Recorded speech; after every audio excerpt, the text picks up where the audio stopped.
Instead of hauling this 2001 EZ-GO TXT to the junkyard, I decided to rebuild it from the ground up. Seems normal. I'm Jeff. Welcome to Kart Crazy.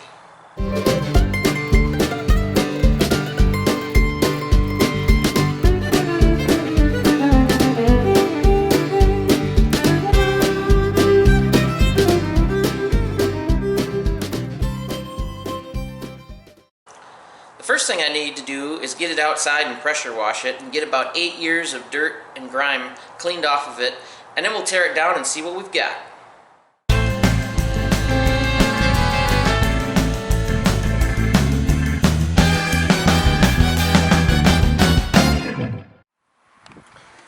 Another reason I like the pressure wash is it gets all your electronics and everything absolutely soaked with water, and that way you know right away if you've got some sort of problem.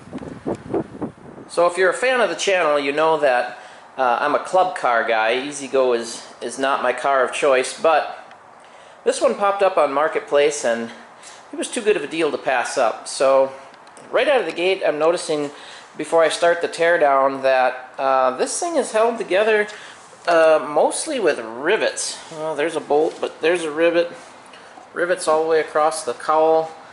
So that's going to be a little bit interesting. So there'll be a lot of drilling versus just popping it apart with screws and nuts and bolts. The roof is held on with bolts, which is good. On the seat is completely shot. All the wood is rotten out from underneath it. The driver's side hip restraint was missing. I ordered a new one. The passenger side looks like it'll be usable, so I'll peel that off of there and throw the rest away. I'm going to pull all the roof, the seats, and the plastic and everything off so we can get down to the frame. I've seen some horror stories where these frames like to rust out right in the front. I'm hoping we're not dealing with that. I've already got to deal with rust for the battery tray, and we'll do some rebuilding there. The wiring's a mess. We'll get that figured out.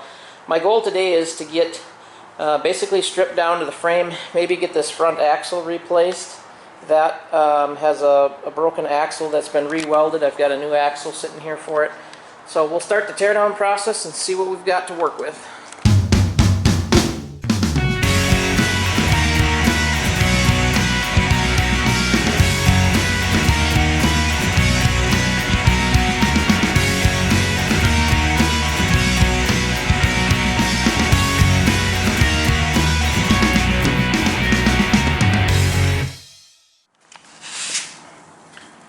Alright, so EZ-GO is a little bit different than Club Car. These bolts, one of these stripped out, so I just ground the head off. Probably won't be reusing that anyway. There's a hidden rivet behind here where you have to take the rocker panel off to get the rivet to be able to get the front cowl off. So that's why I'm digging into that, and of course that holds the floor mat in too, which will be taken out. So just a little advice if you're doing a EZ-GO, what you might run into.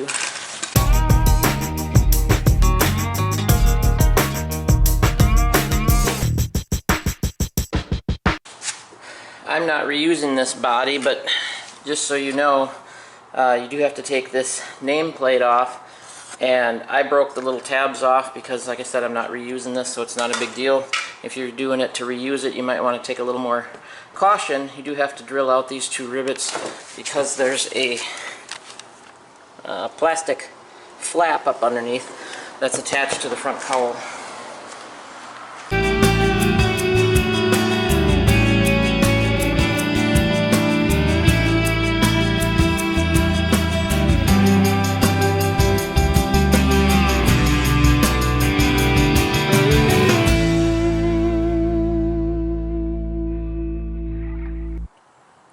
So I took the back seat assembly off as all one big unit.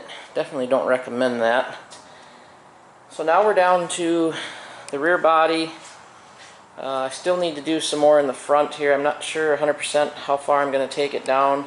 I want to get this floor mat up and take a look at our frame, see what's under there.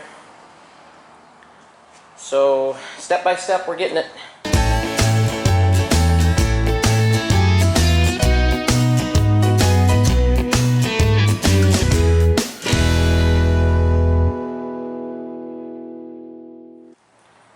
Well, I don't know how much of that you can tell and fast forward, but every one of those rivets just about fought me, grinding and trying to drill, and got them off. I've got the old body laying over here. I'm not sure how much I need to save off of that for the new body kit, so I'm not going to toss that too far aside. I'm going to put it back outside, pressure wash it again, now that we've got it tore down, get all the dirt and grime off of it, the dust off the front.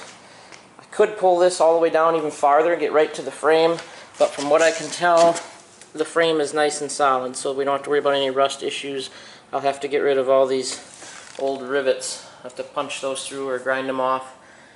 And yeah, that's where we're at. Alright, got the second pressure washing done, and looks a lot better. It's a lot easier to work on when it's clean. I hate working on dirty, nasty stuff. So for the most part, we got the dust blown off of it. I did get the whole rear seat assembly off, of course, but I took the actual seats off, and you can see what I fought with there. I didn't get that on film, but just getting those old rotten, the plywood underneath and everything was rotten. So I got those tore off. This is going to get all cleaned up and reused. I'll have to wire wheel and sand, and it's going to take some doing. But this is an older back seat kit, so it is heavy duty. The new ones are real tinny and light. This thing, it weighs about as much as a half an elephant. It is hard to handle. I'm trying to get it broke down a little bit more so I can handle it and get it outside for now until we can spend more time with it. But I just wanted to show you where we're at. This is basically going to be the end of this video. This is what we would call the teardown. Lots of rivets that need to be, like I showed you before, filed off and taken care of. We'll get all this cleaned up. We'll get it painted a little bit better. So even though a lot of it gets covered with plastic, it's nice just to give it a clean shot, especially like under the wheel wells here where you would see that a little bit more. Not so much obviously underneath the plastic, but anything that's going to be exposed, like when you flip the back seat up and look in here, this is all exposed. So I'll get this not only painted, but we got to rebuild that framework. I'll get that all painted, clean the motor area up a little bit. That way we can start our reassembly. So in the next video, we're going to work on fabricating and probably cleaning this and painting this, and probably that front axle in the next video. So thanks for watching this episode. We'll see you next time.